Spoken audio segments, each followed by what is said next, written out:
نحمده ونصلي على رسوله الكريم بسم اللہ الرحمن الرحیم۔ صرف 5 منٹ کا مدرسہ قرآن و حدیث کی روشنی میں 29 رمضان المبارک۔ نمبر 1، اسلامی تاریخ۔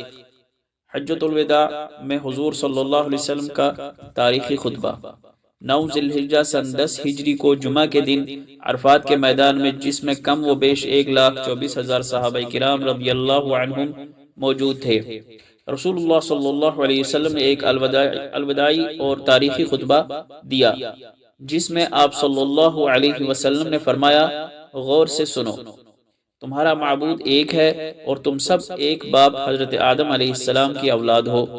سارے مسلمان آپس میں بھائی بھائی ہیں، کسی کو کسی پر کوئی بڑائی حاصل نہیں سوائے ان لوگوں کے جن کے اعمال نیک ہوں۔ اور سنو، عورتوں کے بارے میں اللہ سے ڈرتے رہو، تم دونوں کا ایک دوسرے پر حق ہے، تمہارا خون اور تمہارا مال ایک دوسرے پر حرام ہے۔ دیکھو، میرے بعد گمراہ نہ ہو جانا کہ ایک دوسرے کو قتل کرنے لگو۔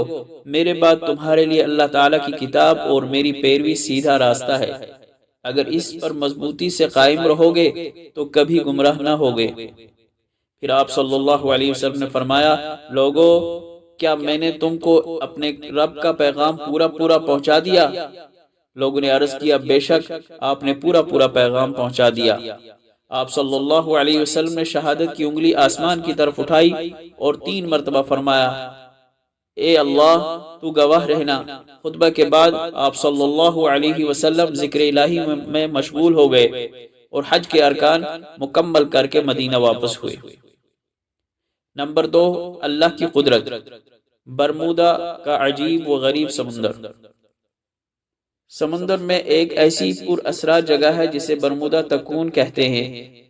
اس سمندری علاقے کے متعلق بڑی عجیب بات ہے کہ اس میں کوئی ہوائی جہاز، پانی کا جہاز وغیرہ جاتا ہے تو وہ غائب ہو جاتا ہے۔ کئی دفعہ تو ایسا ہوا کہ اس کے پاس سے گزرنے والے جہاز میں آگ لگ گئی، جس سے وہ جل کر راکھ ہو گیا۔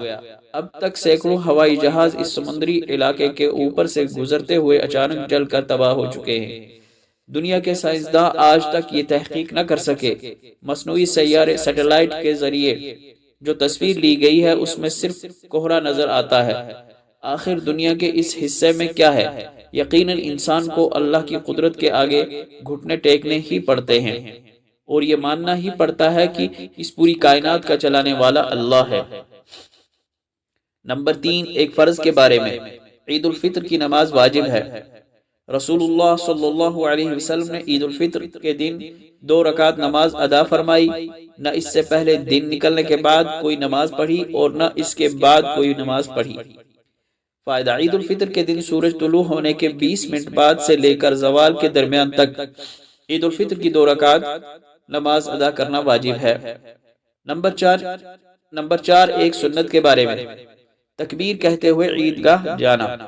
حضرت عبداللہ بن عمر رضی اللہ عنہ فرماتے ہیں کہ رسول اللہ صلی اللہ علیہ وسلم عید الفطر کے دن گھر سے نکل کر عیدگاہ جاتے ہوئے راستے میں تکبیر پڑھا کرتے تھے۔ تکبیر یہ ہے: اللہ اکبر لا الہ الا اللہ واللہ اکبر وللہ الحمد۔ نمبر 5، ایک اہم عمل کی فضیلت۔ انعام کی رات۔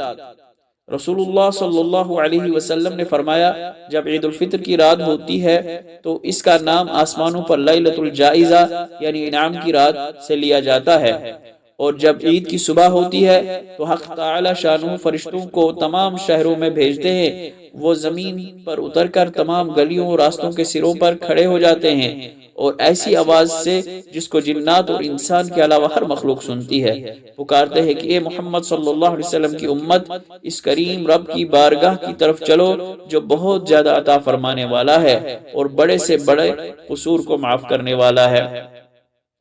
نمبر 6، ایک گناہ کے بارے میں۔ منافق کی نشانیاں۔ رسول اللہ صلی اللہ علیہ وسلم نے فرمایا: منافق کی 3 نشانیاں ہیں۔ جب بات کرے تو جھوٹ بولے، وعدہ کرے تو پورا نہ کرے، جب کوئی امانت رکھی جائے تو اس میں خیانت کرے۔ نمبر 7، دنیا کے بارے میں۔ مرنے کے بعد بھی ثواب جاری رہتا ہے۔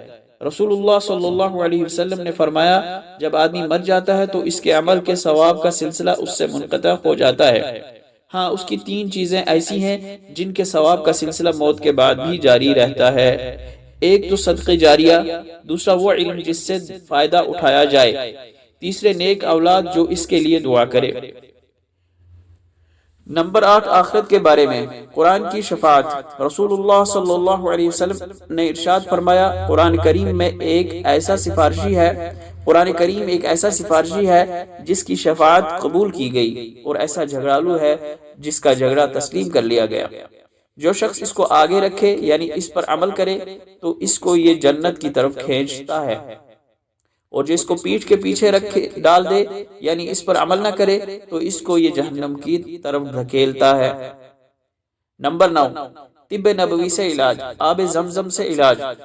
رسول اللہ صلی اللہ علیہ وسلم نے فرمایا، زمین پر سب سے بہترین پانی آب زمزم ہے، یہ کھانے والے کے لیے کھانا اور بیمار کے لیے شفا ہے۔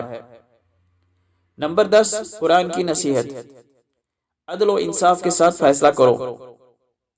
قرآن میں اللہ تعالیٰ فرماتا ہے، جب تم لوگوں کے درمیان فیصلہ کرنے لگو تو عدل و انصاف کے ساتھ فیصلہ کیا کرو۔